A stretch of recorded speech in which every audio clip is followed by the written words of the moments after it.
அதிகமாக பரவுது. அது என்னன்னு பார்த்தீங்கன்னா, நம்ம 2000 ருபீஸ் புது கரன்சி நோட்டில் ஒரு ஜிபிஎஸ் சிஸ்டம் ஒன்று வச்சுருக்காங்க. அது பேர் வந்து என்ஜிசி, நேனோ ஜிபிஎஸ் சிப். அது வந்து இன்டர்ஃபேஸ் பண்ணியிருக்காங்க. ஸோ அந்த சிப்பை இன்டர்ஃபேஸ் பண்ணதால் நம்ம வந்து உலகத்தில் இருந்து எந்த சேட்டலைட் மூலமானா நம்மக்கிட்ட யார்கிட்ட பணம் இருக்குது அப்படின்னு கண்டுபிடிக்க முடியும் அப்படின்னு ஒரு மெசேஜ் வந்திருக்கு.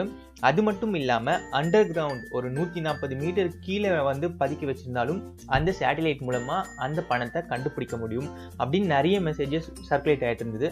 உங்களுக்கும் அந்த வாட்ஸ்அப் மெசேஜ் கிடைச்சிருக்கும்னு நினைக்கிறேன். நம்மளுக்கு வந்து ஒரு நிறைய பேர் அக்செப்ட் பண்ணுற விஷயம் என்னென்னா, இந்த 2000 ரூபாய் நோட்டுக்கு அடிக்கிறதுக்கான காரணம் என்னென்னா, உங்களுக்கு 1000 ரூபாய் நோட்டுக்கு அடிக்கிற செலவை விட 2000 ரூபாய் இந்த புது நோட்டு அடிக்கிற செலவு ரொம்ப கம்மி. அதனால தான் அவங்க வந்து 2000 ரூபாய் நோட்டுக்கு போனாங்க அப்படின்ற ஒரு தரப்புப்பட்ட மக்கள் வந்து சொல்கிறாங்க. சில எக்ஸ்பர்ட்ஸ் அதை பற்றி சொல்கிறாங்க. அப்படி இருக்கும்போது கவர்மெண்ட் ஏன் இதில் போயிட்டு அந்த நேனோ சிப்பை போய் வைக்க போகிறாங்க? அதுவும் இல்லாமல் பார்த்தீங்கன்னா, அந்த சிப் இருக்கா இல்லையா அப்படின்னு நீங்கள் தெரிஞ்சுக்கணும்னா, கண்டிப்பாக அந்த மாதிரி நேனோ ஜிபிஎஸ் சிப்ஸ் இருக்குது. இது பார்த்தீங்கன்னா ஸ்பைடர் ஒரிஜினல் ஜிபிஎஸ் அப்படின்ற ஒரு சிப். இது வந்து ஒரு இஸ்ரேல் கம்பெனியோட சிப். இந்த சிப்பை அவங்க எதுக்கு கண்டுபிடிச்சாங்கன்னா, இந்த வேரபிள்ஸ் அப்படின்னு சொல்லுவோம், நம்ம என்னெல்லாம் பொருளை வந்து அணையிறோமோ அந்த பொருட்களுக்கெல்லாம் இந்த ஜிபிஎஸ் சிப்பை வந்து வைப்பாங்க. அதுக்காக நம்மளுக்கு வந்து ட்ராக்கிங் பர்பஸ்க்காக யூஸ் ஆகும்.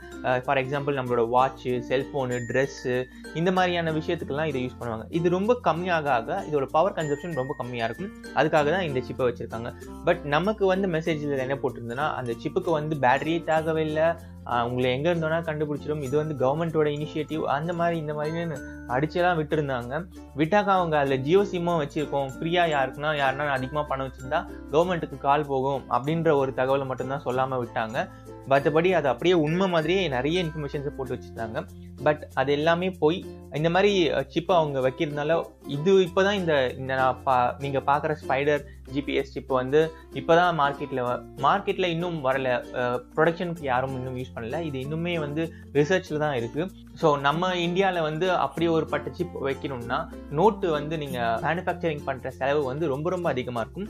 ஸோ அது வந்து ரொம்ப ரொம்ப கஷ்டம். இப்போ இதுக்கு இருக்க நம்ம இந்தியன் டெக்னாலஜி வச்சு அப்படி ஒரு சாத்தியமற்ற ஒரு விஷயம் அது நம்ம பண்ணவே தேவையில்லை.